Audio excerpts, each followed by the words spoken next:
Kalau kamu KPR, kamu itu masih sewa, bukan milikmu propertinya, itu punyanya bank, kamu itu masih sewa. Ini menurut saya ngawur. Menurut hukum di negara kita, ya ini ada undang-undangnya kita bisa lihat, bahwa walaupun kita KPR, properti itu milik kita. Kita yang beli sertifikat itu namanya kita. Tapi dipasang hak tanggungan. Ya, kalau kita one prestasi, namanya orang one prestasi, janji bayar lalu nggak bayar. Bank bukan berhak memiliki, tapi berhak melakukan lelang.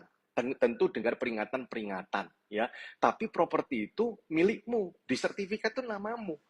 Artinya begini, kalau kita sewa, bank itu kan kita sewa sama bank, berarti kan bank bisa menjual sewaktu-waktu dong tanpa izin kita, ya. Buktinya paling kuat itu milik kita apa? Kamu bisa menjual properti itu dengan harga berapapun, suka-sukamu, terserah kamu, ya. Tanpa perlu tanya sama bank, boleh nggak aku jual harganya segini? Nggak perlu, karena apa?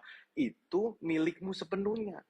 Lalu ada yang bilang KPR itu jahat, terserah lah. Kalau ini kan pendapat pribadi. Tapi 95% orang itu tidak macet, berhasil dalam melunasi KPR-nya. Buktinya apa?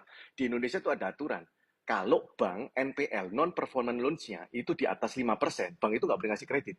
Dan di Indonesia rata-rata itu masih di angka 2%-an. Artinya 98% orang itu terbantu dengan KPR bisa melunasi. Nah, yang merasa KPR-KPR jahat itu biasanya terlepas dari aturan-aturan yang Anda percayai, keyakinan, tapi 98% itu terbantu dengan adanya KPR. Dia bisa melunasi, ya.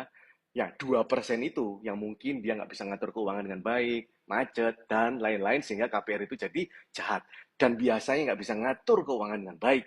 Itu karena gaya hidupnya tidak mau diturunkan saat dia mengambil KPR. Ya, mobilnya tetap banyak, gaya hidupnya tetap, ya kan, demi macam-macam itu.